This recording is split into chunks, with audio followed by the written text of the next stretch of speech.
पुण्याच्या दीनानाथ मंगेशकर रुग्णालयात गर्भवती महिलेचा मृत्यू झाला आणि त्यानंतर काही अहवाल समोर आले आणि यामध्ये नेमकी चूक कोणाची यावर अजूनही तसं प्रश्नचिन्ह कायम आहे। कारण डॉक्टर सुश्रुत घैसास हे या सगळ्याची ट्रीटमेंट करत होते असं समोर आलं आणि आता याच डॉक्टर सुश्रुत घैसासांसंदर्भात इंडियन मेडिकल असोसिएशन या संघटनेला नेमकं काय वाटतंय, कारण त्यांची सुनावणी सुद्धा महाराष्ट्र मेडिकल काउन्सिल समोर होणार आहे। शिवाय कुटुंबाला सुद्धा या सगळ्या संदर्भात बोललेलं आहे। आपल्यासोबत इंडियन मेडिकल असोसिएशनचे अध्यक्ष डॉक्टर संतोष कदम सर आहेत।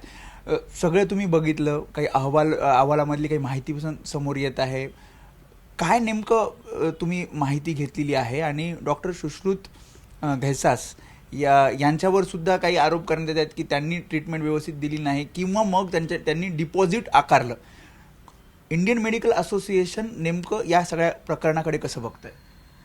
हे लक्षात घ्या की या पेशंटचा सुश्रुत घैसासांसोबत फार चांगले संबंध होते। या पेशंटला ओव्हरीचा कॅन्सर झाला होता आणि मागच्या 4 वर्षापासून फार अथक प्रयत्न करून या पेशंटला वाचवण्यात आलं होतं। ती किमोथेरपी, रेडिओथेरपी ह्या सगळ्या प्रकारची ट्रीटमेंट तिची झाली होती आणि डॉक्टर घैसास यांनी स्पष्टपणे कल्पना दिली होती की तू प्रेग्नंट राहू नकोस, कारण जर प्रेग्नंट राहिली तर गुंतागुंत होऊ शकते आणि तुझ्या जीवाला धोका होऊ शकतो। अचानकपणे ती सुश्रुत घैसासांना फोन करून आली, ओपीडी बेसिसवरती आली आहे। लक्षात घ्या, ती ॲडमिशनला आली नव्हती, प्रेग्नंट होती 7 महिन्याची, ओपीडी बेसिसवरती आली। सुश्रुत घैसासांनी तिला ओपीडीमध्ये पाहिलं, थोडं सुश्रुत घैसास नाराज पण झाले। मी तुला प्रेग्नंट राहू नको असं सांगितलं होतं, तुझ्या जीवाला धोका आहे, तू बाळ अडॉप्ट कर असं सांगितलं होतं, तरी सुद्धा तू प्रेग्नंट का राहिलीस? पण त्याच्यानंतर मग पुढचा मुद्दा आला की ठीक आहे चला आता जे झालं ते झालं, परंतु तुझी सगळी तपासणी, सगळे रिपोर्ट्स पाहिल्याच्यानंतर त्यांच्या लक्षात आला की तिचा प्लासेंटा म्हणजे वर खालच्या बाजूला आहे, प्लस ही बॅकग्राऊंड असल्याकारणाने ती अतिशय हाय रिस्क आहे। जरी ती लेबरमध्ये नाही आहे, जरी ती आता डिलिव्हरीमध्ये नाही आहे, पण तरीसुद्धा अशा पेशंटला ॲडमिटच करायला लागतं। म्हणून तिने सांगितलं की तुला आता आपण ॲडमिट करून घेऊ। त्या दिवशी हो, आता आपण ॲडमिट करायला हवं आणि तू ॲडमिटच राहायला पाहिजे, तू सुपरविजन खालीच राहायला हवं, कारण तू कधी प्रेग्नन्सी डिलिव्हरीमध्ये जाशील आणि वर खाली असल्या कारणाने इतकी धोधो ब्लिडिंग होईल की तू घरापासून हॉस्पिटलपर्यंत पोहोचू शकणार नाही। हे तिने समजावून सांगितलं आणि सांगितलं की तुझे 7च महिने झालेले आहेत आता, पण तरीसुद्धा कधी चालू होईल तुझी डिलिव्हरी आपण काही सांगू शकत नाही आणि बाळं कदाचित अपरिपक्व जन्मतील आणि अपरिपक्व जमल्यामुळे तू जे हाय रिस्क सिजर करावं लागू शकतं, हाय रिस्क सर्जरी आहे ती, प्लस बाळ जन्मले तर 2-2 महिने बाळाला पेटीमध्ये ठेवावं लागेल, NICU मध्ये ठेवावं लागेल, ज्यांना व्हेंटिलेटर लागेल, सर्फॅक्टंट लागेल, प्रचंड मेहनत करून ती बाळाला आपल्याला वाचवायचा प्रयत्न करावा लागेल। आणि मग हे म्हटल्याच्या नंतर कदाचित त्यांनी विचारलं असेल की मग डॉक्टर साहेब जरी चॅरिटेबल हॉस्पिटल आहे तर खर्च किती लागतो? हे लक्षात घ्या की मागच्या वेळेला जेव्हा ती ॲडमिट झाली त्यावेळेला पण तिला खर्च आला होता की नाही? एवढ्या मोठ्या सर्जरी केल्या, कॅन्सर होता तिला, है ना, त्यातलं 50% त्या चॅरिटेबल हॉस्पिटलनी बिल माफ करून टाकलं, परंतु काहीतरी पैसे भरावे लागले। त्या हेतूनी बहुतेक नातेवाईकांनी त्यांना विचारलं असेल की साहेब किती खर्च येऊ शकतो डॉक्टर साहेब? तर डॉक्टर घैसासांची एकच चूक झाली की त्यांनी इस्टिमेट सांगितलं की साधारणतः एवढं लागू शकतं आणि तिने पेपरवर 10 लाख भरा, नाहीतर ती ट्रीटमेंट होऊ शकणार नाही किंवा 10 लाख भरा असं त्याच्यावर लिहिलंय का तुम्ही वाचा? त्यांनी डिपॉझिट 10 लाख असं सांगितलेलं आहे, बरोबर आहे ना, की हा इस्टिमेट खर्च येऊ शकतो त्याची अंदाज दिलाय की शासन तर आम्हाला नेहमी खासगी हॉस्पिटलला म्हणतं ना, हाय रिस्क असताना, पेशंट हाय रिस्क असताना तुम्ही अशा प्रकारे डिपॉझिट मागताय, 10 लाख रुपये मागताय। तर याच्यानंतरचा कुठला भाग असतो माहिती आहे का? डॉक्टर लक्षात घ्या की डॉक्टर घैसास हे ट्रीटमेंट करणारे डॉक्टर आहेत, त्या ॲडमिनिस्ट्रेशनचा पार्ट नाही आहे, त्यांच्याकडे कंप्लीट फळी आहे ॲडमिनिस्ट्रेशनची। त्याच्यासाठी चॅरिटीचं त्यांचं एक ऑफिस आहे, तिथं जाऊन अप्लाय करायला लागतं, आधार कार्ड, पॅन कार्ड हे सगळ्या गोष्टी द्यावं लागतात, नंतर त्याच्या तिथले कोणी ऑफिसर आहेत त्यांना भेटायला लागतं आणि ह्याच्यामध्ये इम्पॉर्टंट कोण होतं माहिती आहे का? डॉक्टर धनंजय केळकर हे ॲडमिनिस्ट्रेशन आहेत आणि त्यांना पूर्ण अधिकार आहे की विदाऊट डिपॉझिट ॲडमिट करून घ्यायचं की काय करायचं। डॉक्टर घैसासांनी फक्त तिला सांगितलं की एवढा इस्टिमेट लागू शकतो, तर तुम्ही ॲडमिटच होऊ नका किंवा हे भरलं नाही तर तुम्ही ॲडमिट होणार नाही असं सांगितलेलं नाही, कारण हे लक्षात घ्या की मागच्या ट्रीटमेंटमध्ये सुद्धा तिला 50% कन्सेशन दिलेलं आहे, म्हणजे हा खर्च जरी सांगितला तर एवढे लागतीलच, ह्याच्यावर ट्रीटमेंट होणार नाही। डॉक्टरांची काही चूक नाही आहे याच्यामध्ये, डॉक्टर घैसासांची काही चूक नाही, कारण डॉक्टर घैसासांना बळीचा बकरा बनवलं जातं। अहो लक्षात घ्या, चॅरिटी हॉस्पिटलला काम करणारे डॉक्टर आहेत ते, सेवाभावी डॉक्टर आहेत ते। मला सांगा, डॉक्टर घैसासांचं आई वडील पण दोन्ही गायनेकॉलॉजिस्ट आहेत आणि त्यांनी कितीतरी तिथे डिलिव्हरी सिजर केले आहेत, प्रतियश आहेत, फायनान्शियली स्टेबल आहेत, परंतु यंग डॉक्टर आहेत हे मागच्या 10-20 वर्षापासून ते सर्व्हिस का देतात? कारण त्या छोट्या नर्सिंग होममध्ये इतक्या कॉम्प्लिकेटेड ऑपरेशन्स करता येत नाहीत आणि आम्हाला कुठेतरी एक ह्याच्यामध्ये आत्मिक समाधान मिळत असतं आणि हे स्किल आमचं सतत पुढे चांगलंच राहावं म्हणून अशा ठिकाणी आम्ही जॉईन होतो। तुम्हाला सांगतो की तिथे ओपीडी फक्त 100 रुपयाची आहे, त्यातल्या घैसासाला 20 रुपये मिळतात। डॉक्टर घैसासाकडे ॲडमिनिस्ट्रेशन नाहीच आहे, ते ट्रीटमेंट करणारे डॉक्टर आहेत, त्यांनी फक्त त्यांना इस्टिमेट दिलेला आहे। बरं, आता तीन हॉस्पिटल बदलले, आधी दीनानाथ मंगेशकर, मग सूर्या, मग मणिपाल, ह्या तिन्हीमध्ये डॉक्टरांची काहीच चूक नाही आहे असं इंडियन मेडिकल असोसिएशनला वाटतं? कुठल्याही प्रकारची कारवाई किंवा कुठल्याही प्रकारची ॲक्शन IMA घेणार नाही? नाही, हे जे डेथ झालेलं आहे तर त्या फॅमिलीच्या प्रती आमच्या संवेदना आहेतच.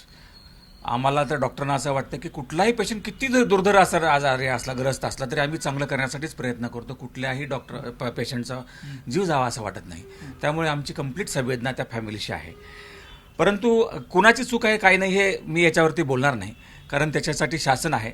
शासन एन्क्वायरी करत आहे की ही तिथून गेल्याच्यानंतर बीजे हॉस्पिटलला गेली का. हो, बीजे हॉस्पिटल तुमचं 100 वर्षाचं हॉस्पिटल आहे, एवढं प्रतिदेश आहे, तिथं का नाही ते ॲडमिट झाले? याच्यावर सुद्धा शासनाने विचार केला पाहिजे. या अशा हॉस्पिटलमध्ये गरीब पेशंटनी कुठं जायचं? हे तर आमदारच्या PAची बायको होती, बाकीच्या पेशंटनी कुठं जायचं? बीजे हॉस्पिटलला सुद्धा पेशंट ॲडमिट व्हायला हवा होता ना, ह्याची सुद्धा एन्क्वायरी करा. नंबर 2, त्याच्यानंतर ती सूर्यासारख्या मोठ्या हॉस्पिटलमध्ये गेली आणि तिथे 24 तासाच्या नंतर सीझर झालं आणि ह्या पेशंटमध्ये कॉम्प्लिकेशन येण्याची भरपूर शक्यता होते. नेमकं दुर्दैवाने तिच्यामध्ये कॉम्प्लिकेशन झाली. नंतर तिथून तो पेशंट मोठ्या हॉस्पिटलला अजून मणिपाल हॉस्पिटलला शिफ्ट केला. जिथं तिचं कार्डियाक ICU वगैरे आहे, तिथं पण डॉक्टरांनी शर्थीचा प्रयत्न केला. पण मला म्हणायचं आहे की डॉक्टर घैसास OPD बेसिसवरती त्यांनी तिचा पूर्वी पण जीव वाचवला होता. त्यांनी फक्त एस्टिमेट दिलं. तेवढंच नाही तर डॉक्टर घैसासांनी ॲडमिट नाही झाल्याच्यानंतर त्यांना फोन केला तिच्या मिस्टरांना की तुम्ही कुठे गेलात, का निघून गेलात तुम्ही, आणि ही कल्पना देऊन गेलं की असा खर्च येऊ शकतो. मी हे पण तुम्हाला सांगतो की त्यांनी धनंजय केळकरांना अप्रोच केला होता, ज्यांच्या हातामध्ये ॲडमिनिस्ट्रेशनच्या हातामध्ये होतं की विदाऊट डिपॉझिट घेण्याचा अधिकार त्या हॉस्पिटल चॅरिटेबल हॉस्पिटल आहे. न डिपॉझिट घेता सुद्धा त्यांनी ॲडमिट केलं पाहिजे असं मला वाटतं. आणि त्यांनी केळकरांना अप्रोच केल्यानंतर केळकरांनी सांगितलं की तुमच्याकडे जे आहे ते भरा, पण तो पण पेशंट निघून गेला होता. आता तुम्ही म्हणता की चूक शासन ठरवेल कोणाची किंवा काय झालं ते, पण इंडियन मेडिकल असोसिएशन डॉक्टरांच्या पाठीशी आहे, पूर्णपणे त्यांना सपोर्ट करणार आहे. कारण या सगळ्या प्रकरणामध्ये मी डॉक्टर घैसासांच्या संपूर्णतः पाठीशी आहे. कारण या डॉक्टर घैसासांनी संघटना मी म्हणजे संघटनेचा अध्यक्ष या नात्याने बोलतोय मी की हे डॉक्टर घैसासांचं रेकॉर्ड फार चांगलं आहे. त्यांनी फार चांगल्या सर्व्हिसेस दिलेल्या आहेत आणि ते फक्त क्लिनिकल डॉक्टर आहे. त्यांच्या हातामध्ये डिपॉझिट घेणं आणि न घेणं त्यांच्या हातामध्ये नव्हतं. त्यांनी फक्त इस्टिमेट विचारला म्हणून इस्टिमेट सांगितलं. कारण शासनाचं पण नेहमी आम्हाला म्हणणं असतं की तुम्ही कुठल्याही पेशंटला साधारण काय खर्च लागतो ह्याचा अंदाज द्यावा. त्यांनी तो फक्त अंदाज दिलेला आहे. डिपॉझिट नाही भरलं तर ॲडमिशन होणार नाही असं त्यांनी कुठेही लिहिलेलं नाही आहे. तरी सुद्धा ते सतत त्याच्यानंतर पण ते पेशंटला फोन करतो, अरे तुम्ही कुठे निघून गेलात. तुमचं म्हणणं की कुटुंबाची चूक आहे? कुटुंबानी मध्येच धनंजय केळकरांना अप्रोच केला आणि ते निघून गेले.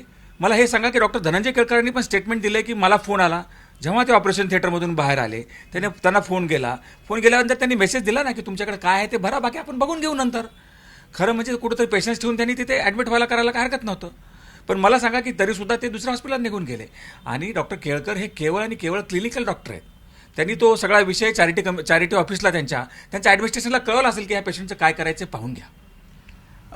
शेवटचा प्रश्न, महाराष्ट्र मेडिकल काउन्सिलकडे सुनावणीला बोलवलं जाईल, घैसासांना बोलवलं जाईल, इतर काही लोकांना या सगळ्यामध्ये बोलवलं जाईल, मॅनेजमेंटशी सुद्धा संपर्क साधला जाईल. या सगळ्यामध्ये तुम्हाला काय वाटतं? महाराष्ट्र मेडिकल काउन्सिल हॉस्पिटलच्या अगेन्स्टमध्ये ॲक्शन घेऊ शकत नाही. महाराष्ट्र काउन्सिल युजली डॉक्टरांचं काही नेग्लिजन्स असेल तर डॉक्टरांच्या अगेन्स्टमध्ये म्हणजे तुम्ही म्हणता ॲक्शन घेऊ शकते. हॉस्पिटलच्या अगेन्स्ट ॲक्शन घेणारी संस्था जे आहेत ना ते म्हणजे पुणे महानगरपालिका आणि शासन. आता राहिला घैसासांचा भाग. घैसासाला महाराष्ट्र मेडिकल काउन्सिलमध्ये सध्या 2.5 वर्षापासून इलेक्शनच झालेले नाही आहेत. ती स्टॅट्युटरी क्वासी ज्युडिशियल बॉडी आहे. ती 18 लोकांची बॉडी असते. तिथे कोणीच नाही आहे. तिथे फक्त गव्हर्नमेंटने मागच्या 2.5 वर्षापासून ॲडमिनिस्ट्रेटर दिलेला आहे आणि त्यांनी घाईघाईने नोटीस बजावल्या असं मला वाटतंय.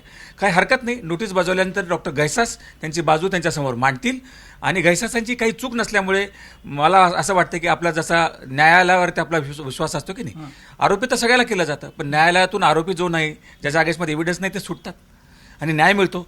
डॉक्टर घैसासाला सुद्धा महाराष्ट्र मेडिकल काउन्सिलमध्ये न्याय मिळेल असं मला वाटतं, कारण त्यांची काही चूक नाही आहे त्याच्यामध्ये.